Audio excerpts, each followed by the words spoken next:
네, 고웨스트 시간입니다. 오늘 뉴욕 증시는 랠리 쉬어가는 흐름이 나왔습니다. 역시나 하반기 시장 흐름에 대한 월가 의견도 여전히 좀 분분한 상황인데 김종학 기자와 함께 보겠습니다. 김 기자, 휴장 이후 거래 첫날이었는데 하락세가 나왔습니다. 네. 이 하락의 배경은 뭐라고 봐야 될까요? 어느 정도 예견은 되었던 것 같습니다. 지난주까지 워낙에 랠리가 강하게 나타났었고 이 시장에서 이제 좀 조정이 오겠구나 하는 시점에 쉬어가는 흐름이 나타났다고 좀 보여집니다. 너무 많이 오른 것에 대한 부담이 일부 작용했다라고 해석이 되고 있는데 네. 또 이번 랠리의 발판을 마련해줬던 제롬 파월 미 연준 의장의 의회 증언이 우리 시간으로 오늘 밤부터 이어집니다. 이 금리와 통화정책 방향에 대한 민감도가 계속 높아지면서 금융시장이 숨고르게 할 이유를 찾았다 이렇게 좀 보여지는 대목입니다. 예, 지금 채권 시장 지표들도 좀 경계 심리를 높인 것 같다는 생각이 듭니다. 위험 자산으로 들어오려던 자금들이 일단은 상황을 좀 지켜보자 하는 움직임인 것 같은데 어떻습니까? 아무래도 지금 시점에서는 무리할 필요가 없는 그런 상황들이 전개가 되고 있습니다. 미국 시장만 보면 일단 간밤에 공개된 5월 미국 주택 경기, 주택 착공 건수가 전월보다 22% 가까이 뛰면서 예상보다 경기 침체 가능성이 낮을 거란 기대가 있긴 했습니다. 하지만 이 부분은 시장이 거의 반영되지 못했고요.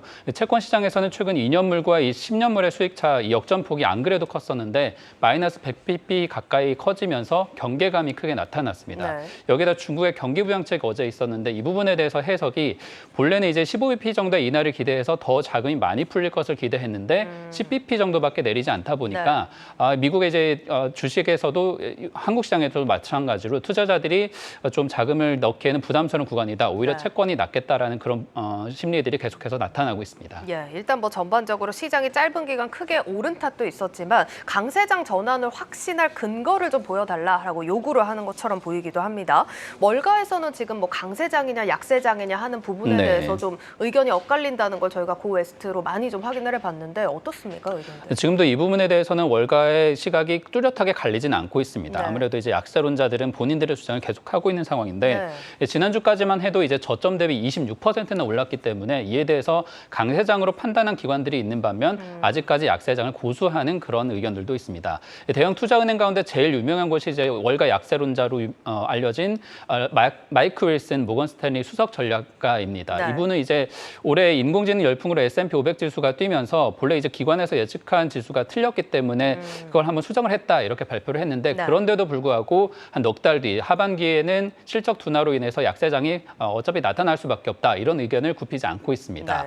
하지만 이와 반대로 이 뱅크 오브 아메리카 증권의 의견은 또 다릅니다. 같은 날 이제 기술주를 바탕으로 강세장이 이어질 수 있다 이런 반대 의견을 지금 내놓고 있는데 사비타 수브라마니안 주식 전략가의 의견입니다. 이제 연준이 경기 침체에서 벗어날 수 있을 정도의 5% 정도 기준금리를 지금 확보한 상태이고 최근 10년 내 기준으로 봤을 때는 가장 좋은 시장 여건을 맞이했다 이렇게 지금 진단을 하고 있습니다. CNBC에 따르면 이 월가에서 내놓은 연말까지 S&P 500 지수 전망치를 좀 구분을 해놨는데 금융자문사 CFRA에서 이제 샘 스토발 전략가가 전망한 4,575포인트가 지금 가장 높은 수준이고 조금 전에 전해드렸던 뱅크 오브 아메리카 증권의 수브라마니안의 전망한 4,300포인트 물론 지금 이제 4,300포인트보다 조금 높지만 최대 4,600선까지 올라갔다가 조정을 받을 수 있을 것이다 이렇게 지금 예상을 하고 있습니다. 참고로 이제 CFRA의 샘 스토발 전략가의 얘기를 좀 들어보면 과거에 이제 약세장 탈출의 중요한 판단 기준으로 봤을 때 바닥에서 얼마나 지금 시장이 유지를 하느냐 이 부분을 봐야 하는데 최근의 흐름이 바뀌고 있다. 역사적으로 봤을 때 오히려 주식을 지금 들고 있는 게 낫다라는 게 증명되고 있다. 이렇게 지금 진단하고 있습니다. 그러니까 가지고 있으면 오히려 낫다는 건데 이걸 좀 증명해 준 게 엔비디아와 테슬라인 것 같습니다. 약세장에서도 선방을 했죠. 사실 이 주식을 가지고 있는 분들은 많은 이제 부러움을 사기도 하고 있는 상황인데 전기차와 이 충전 인프라 그리고 인공지능 이 반도체 분야에서 시장에 어떤 지배력을 쥐고 경쟁을 앞서가는 기업으로 자료 굳히면서 투자 자금이 몰리고 주가도 계속해서 오르는 흐름이 나타나고 있습니다. 그러니까 오를 만한 주식들만 오르는 그런 상황이 이어지고 있는 건데 전기차 리비안이 이제 어젯밤에 이제 테슬라와 전기차 충전 시설인 슈퍼차저를 이 본사 차량에도 적용하겠다 이런 계약을 발표한 뒤에 테슬라가 오히려 5.3%나 올랐습니다.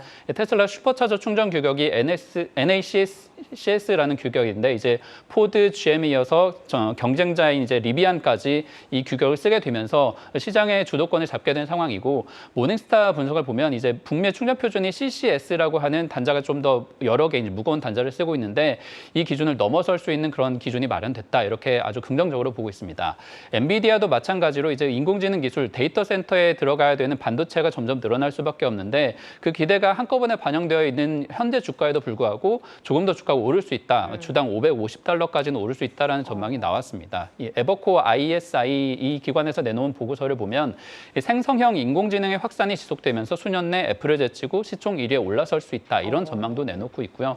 조금 비관적인 모건 스탠리조차도 엔비디아가 향후에 이제 데이터 센터의 매출을 계속해서 늘려나가는 걸 감안할 때 현재 밸류에이션이 그 프리미엄을 정당하게 받는 상황이다. 이렇게 지금 아주 낙관적으로 보고 있습니다. 네, 그러니까 사실 이들 기업들이 가진 기술력에 대해서 뭐 의구심을 가지는 분들은 네. 없으시겠지만 최근 주가 흐름이 좀 과하다라는 시선은 계속해서 이어지고 있는 것 같아요. 네, 아무래도 이 부분에 있어서는 투자자들도 이 부분이 어느 정도까지 정당화되느냐에 대한 네. 의견들이 좀 있을 것 같습니다. 그런데 이제 가장 많은 이제 논란을 낳는 게 아무래도 역시 테슬라인데요. 예. 테슬라에 대해서는 지금 과매수 구간에 있는 게 아니냐라는 의견들이 조금씩 나오고 있고 이게 월가에서도 해석들이 계속 이어지고 있습니다. RBC 캐피탈에서 분석한 자료를 보면 현재 테슬라의 기업 가치가 이 차량 판매보다는 향후에 이제 선보이는 로보택시나 자율주행 소프트웨어 등에 대한 기대치가 더 크게 반영이 되어 있다. 이렇게 지금 분석이 되고 있습니다. 이를 두고 이제 월스트리트 저널에서 이제 보도한 내용을 보면 이러한 낙관적 기대 한편으로는 기술들을 실현하기까지 여전히 많은 불확실성을 투자자들이 견뎌내야 하는데 이 부분이 생략됐다. 이렇게 분석을 전하고 있는 상황이고요. 네. 테슬라가 지금 이 전기차 판매를 통한 매출에 의존하고 있는 수익 구조인 상태에서 아무래도 실제로는 차량을 더 팔기 위한 여러 이제 조치이다 보니까 다음 달 이후에 공개하는 2분기까지의 판매 실적이 결국에는 현재 주가를 정당화하느냐 마느냐 그런 근거를 마련할 수 있다. 이렇게 얘기가 나오고 있습니다. 강 사장에 대해서 이제 투자자들도 낙관하기 전에 아무래도 돌다리를 두드리듯이 주요 인사들의 발언 그리고 지표, 실적을 확인하는 게 현재 시점에서 가장 필요한 것으로 보여집니다. 네, 여기까지 듣겠습니다. 고웨스트 김종학 기자였습니다.